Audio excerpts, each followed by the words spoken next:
Hello, hello, hello. Welcome back. It's all about the monsters today, as it should be, because today is a monster day. A day where we look at the orc, or at least in some way the orc. And I will be, of course, working my way through the orc today and having a look at how it should be built. That's really sort of what today's all about. And of course, getting your feedback and seeing how interested you are in the topic. Now I have a poll. I'm going to put the poll up. Feel free to take part in that poll and grab some food, some drink. Make sure you're comfortable, and I will get started in a second. Okay. Always, always never enough time to do everything, so it's always nice to get moving fairly quiet and fast. So let's get started, shall we? Hi, welcome to How to RPG. My name is Fred Wheeler, and today I want to talk about the orc and fixing, remastering, adjusting, doing something with the orc for Dungeons & Dragons 5e.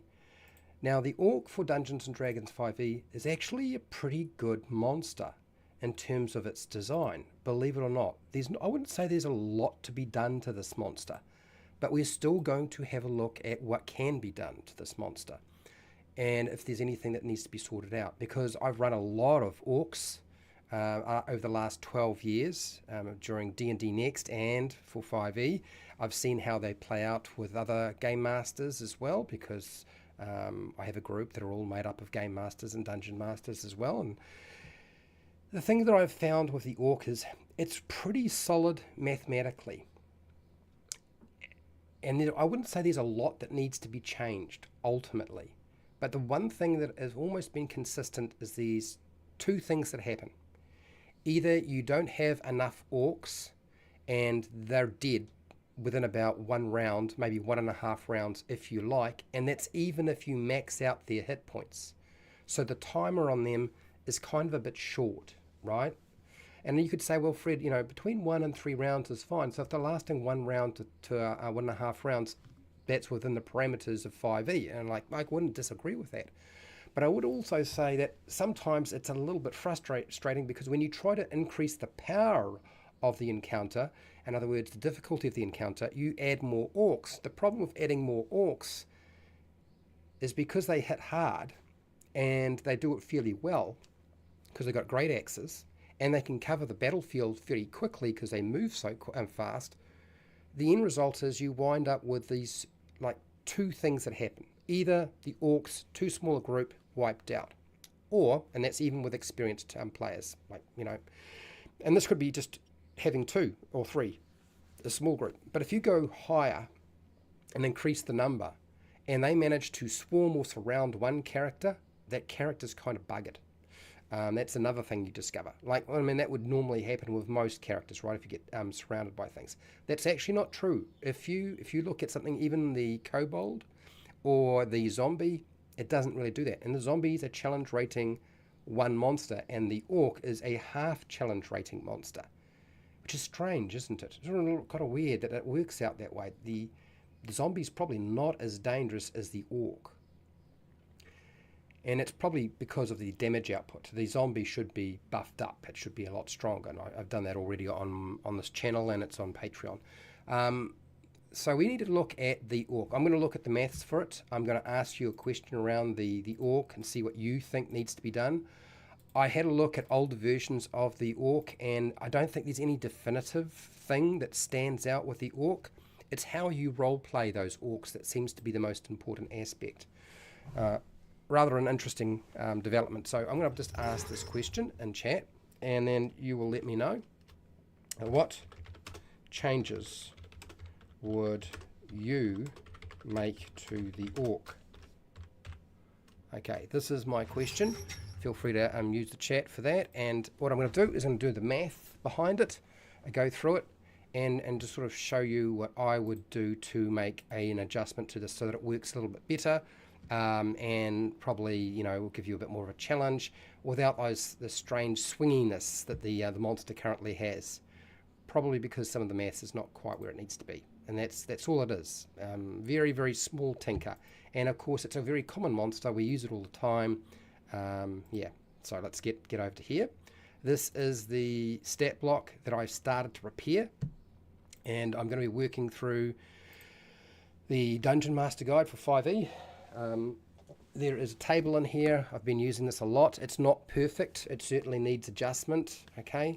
And the first one is, it's on page 274, and there's a table or chart which no longer exists in the Dungeon Master Guide because they're redoing the mathematics behind monsters. I do hope they have figured it out. It would be good if they could. Although, again, you know, you can't expect the same result from an experienced group of players and a beginners. Like, there's going to be a very, very different effects. So hopefully the play testers are highly experienced with the system. Okay, so for half challenge rating, we should have a proficiency bonus of 2, and we do. So that's good. So that's a good start. Orc, common, languages, no problem.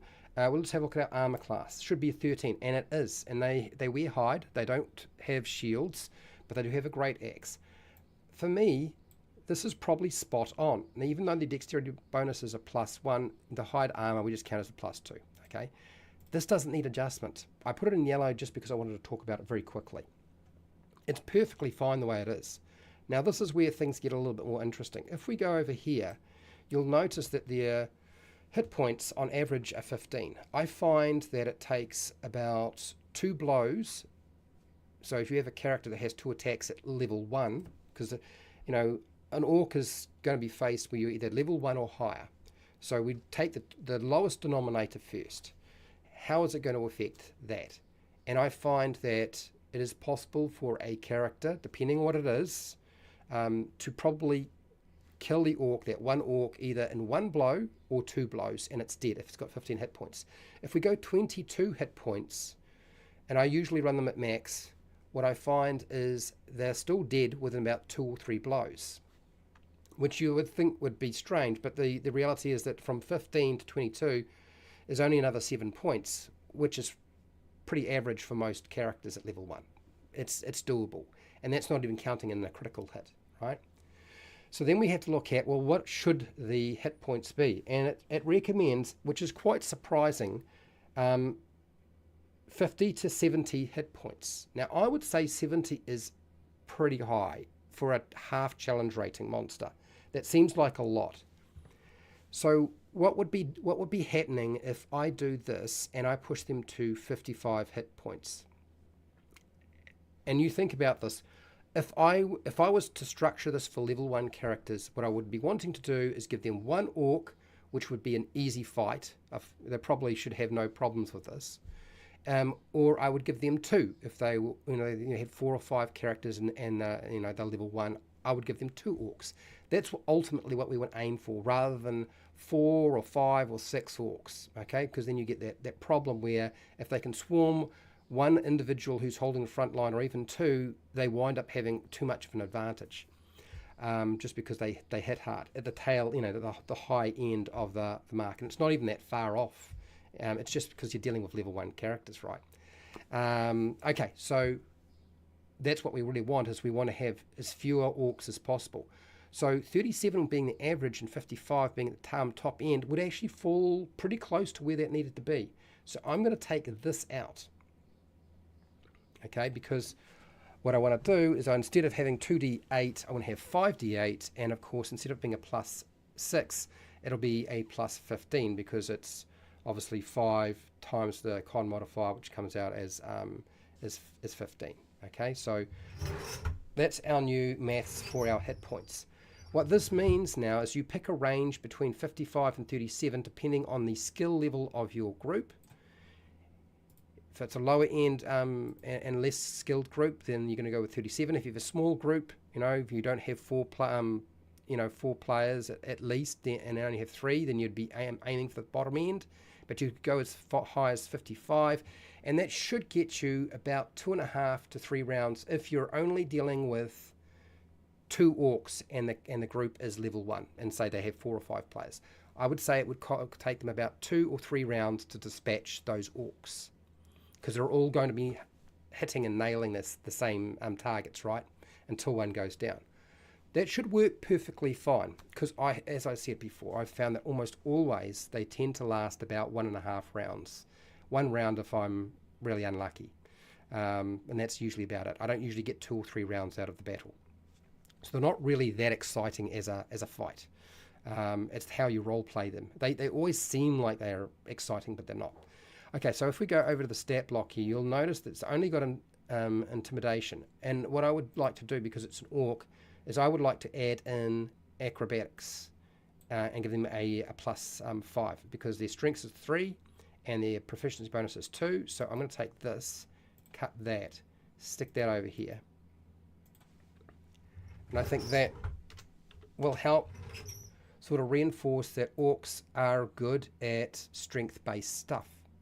That's their area of expertise. Like, so grappling and shoving. If you want to do grappling and shoving and not just swing your axe, you can.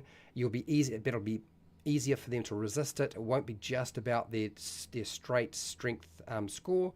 So if somebody decides that they're going to apply a grapple or shove to the monster, it will be a bit more difficult. Not hugely difficult, but a bit more difficult.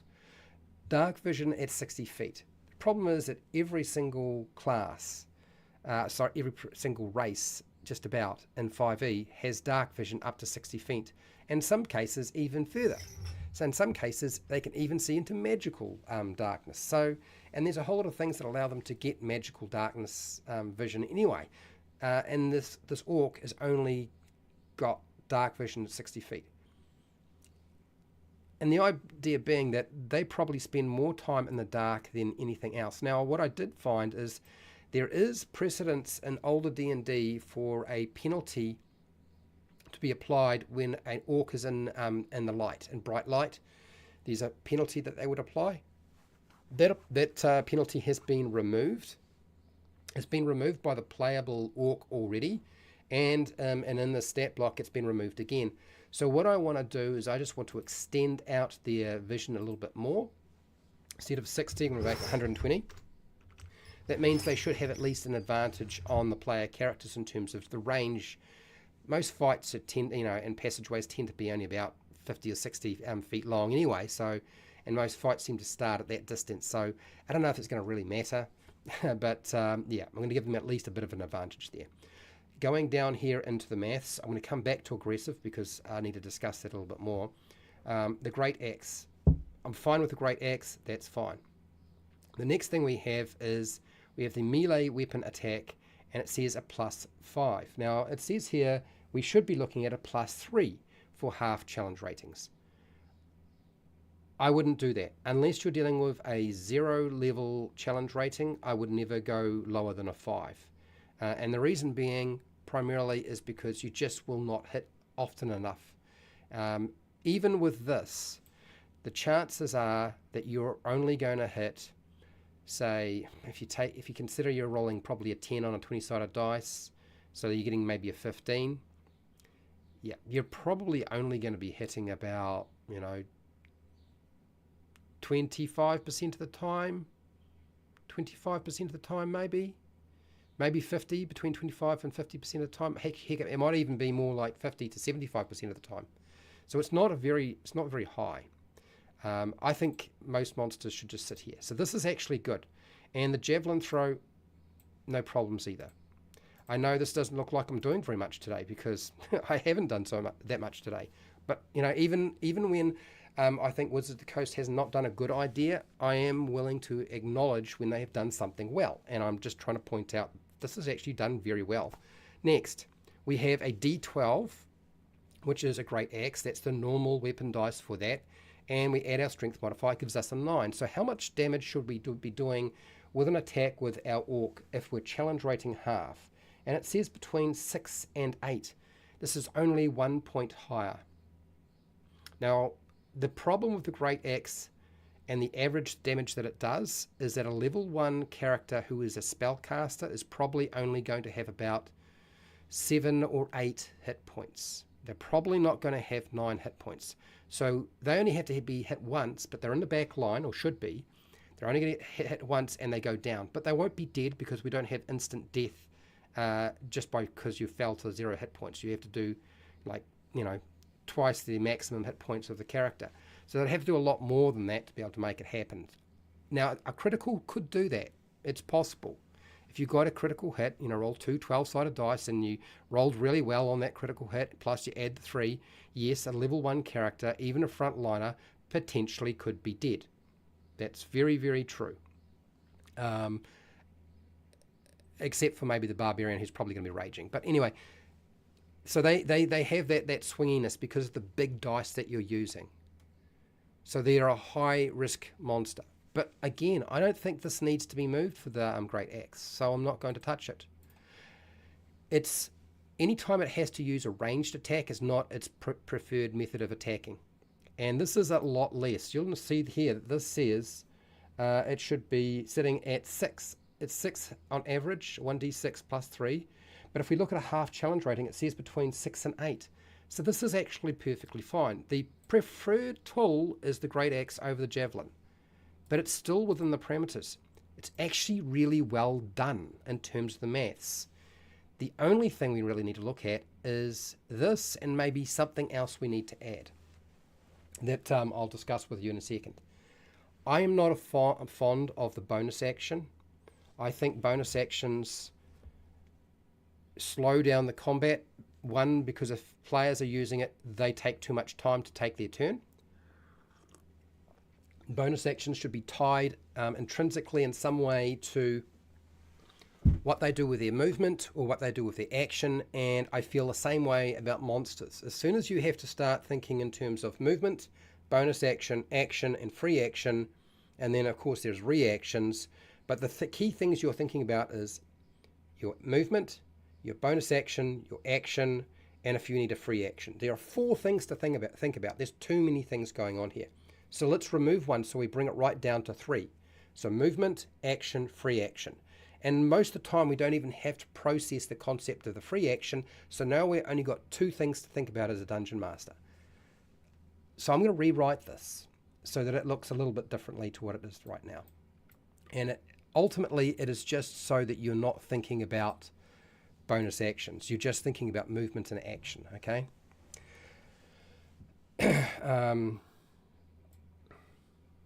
So when the orc uses its movement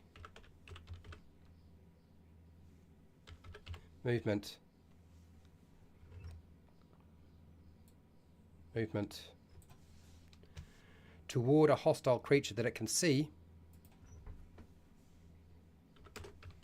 it doubles its movement speed.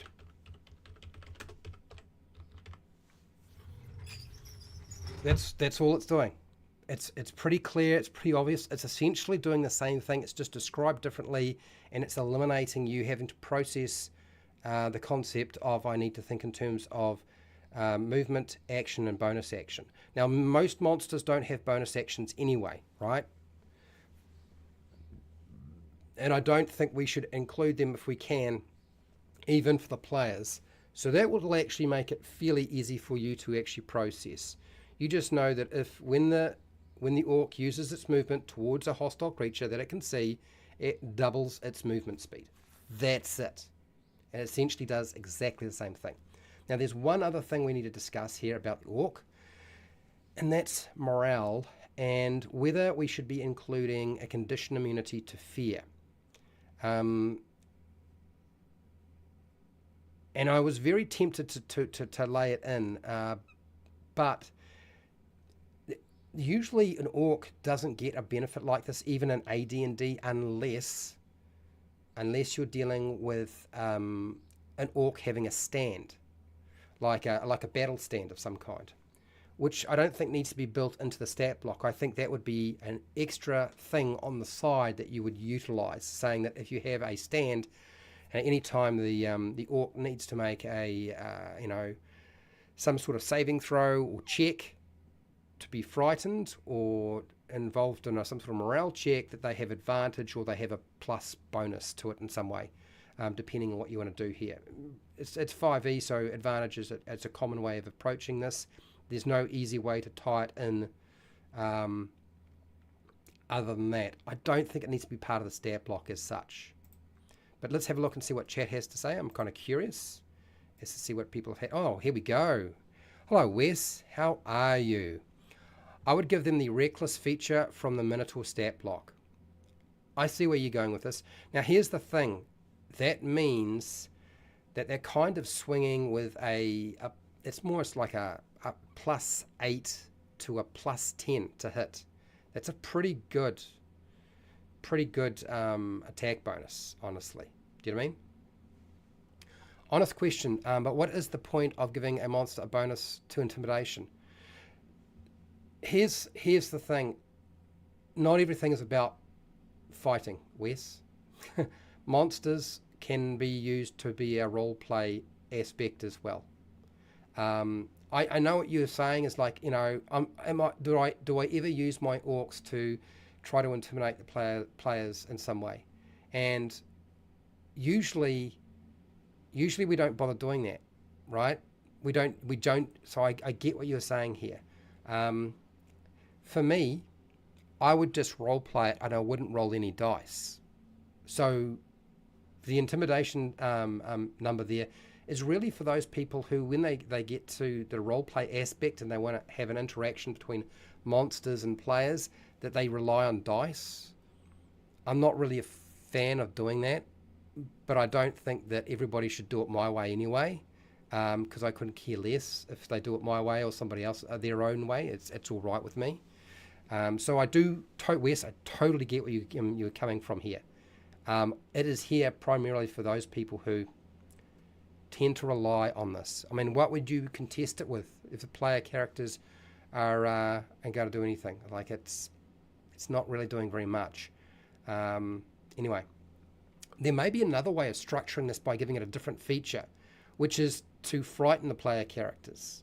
Like, you know, when they charge, there's possibility that they're so intimidating that there's some sort of fear effect. And I think Fred Huber is mentioning this. Okay. Jeeves. How's it going, Jeeves? Hi, Fred. Sad for my players. My games are set in the Dragonlance setting where there are no orcs. Still happy to catch a video, though. Oh, okay. All right. We might get to some stuff that's from Dragonlance. It's only a matter of time. A lot of stuff in Dragonlance exists in, you know, other versions of D&D or other settings.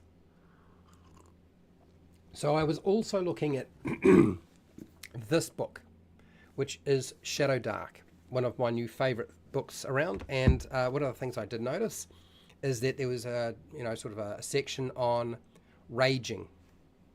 And so when Wes talks about reckless, it's very tempting to think that might be a good idea. What concerns me is by doing something like that, I might just make the orc too strong. It's the only thing I'm concerned about. Next, fair versus weak. Easy save like DC 7. I don't know that I like... See, why are we even bothering with a DC 7 check? If we're playing Shadow Dark, an easy check is 8, and that makes sense because the maths is a lot flatter. 5e, it wouldn't make much sense at all. You are a DM, you can incorporate the great spaghetti monster and orcs who whip it. Planet's flat and ends at 12 miles. Okay. Could, but there are reasons there are no orcs in the setting, and I am fine with that, which is fine. Orcs should be easily intimidated by someone obviously stronger. In my campaign, orcs operate on the rule of the strongest, and the weakest are always scared. Okay, so we're not going to incorporate that. My general feeling is it might actually be smart to just add in a rage feature. I guess this is the one thing, you know, the concept of reckless and having advantage is probably too much, but we could add a rage feature and just increase the number by 1. How much more would that be a problem? Well, we're only moving our attack bonus by 1, and we're pushing our damage output for the close quarter weapon up another point. That might be a bit more dangerous. We are dealing with 2024. If you're dealing with 2024, I don't think your characters need to worry about that at all. If you're dealing with 2014, it might be a bit more difficult. But we could just make it a +1 bonus to hit, and that would be fine. It doesn't even have to be a +1 bonus to damage. And that would be, I can build that into the stat block, and that would be it. So let's try doing that, rather than giving them a full-blown reckless advantage on the attack. So that's just a small tweak, and that'll give you just a little bit better chance of hitting, but not enough to push it out of the challenge rating that it is currently in. So let's go down to here and go rage. Rage. Oops, did I make sure to change over my screen? No, I didn't. Sorry, people. I'll bring it back over here. Here we go. So rage when the orc attacks opponents in melee combat, it gets, okay, when the orc attacks opponents in melee combat,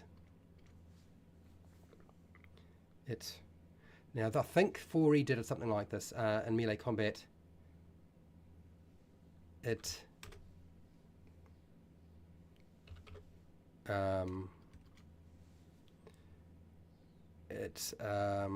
now what's the best way to describe this? Rage, when the orc attacks opponents in melee combat, it falls, it's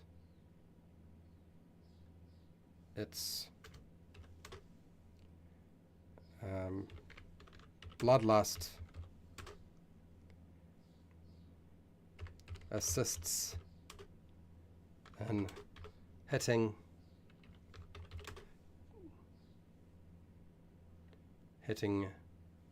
the enemy and gets a +1 bonus. Now, reckless being better at hitting your opponents, but also being easier to hit because they would also get advantage against the orcs. I can see that being a thing. I would normally do something like that. But the problem is, this monster is designed for level 1 characters. It's really not going to be a threat at level 2, and at beyond level 2, it's, level 1's the worst place. Level 2, it's not too bad, and after that, level 3 and onward, it's not going to happen. It's not going to be an issue. It's not really something the players need to concern themselves with. Rage, when the orc attacks opponents in melee combat, its bloodlust assists in hitting the enemy and gains a +1 attack bonus. So we can now take this here, because I did want to do something that was kind of like, Orc's Rage, and this is probably the easiest way to deal with this. Now we can just change that number by 1, because really challenge rating half should be a +5. We're only moving at 1 point, and then we're done, and we're not changing our javelin, because I don't feel like that would be suitable unless they're in melee, and it applies. So javelin can be added there if we need to, because there's a melee or range, so you would have to do some maths behind this. But I'm just building it straight into this. Okay, there you go. I think that is your orc. Not a lot that needs to be done. I think it's pretty solid the way it is. So yeah, Wizards of the Coast, you did a pretty good job with that one. And I've play tested it for years, and really small changes, not really big ones at all.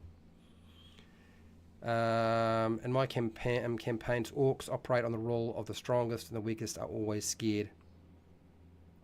Orc social contest. See who can tell a story that makes everyone puke, then laugh at them. Yeah,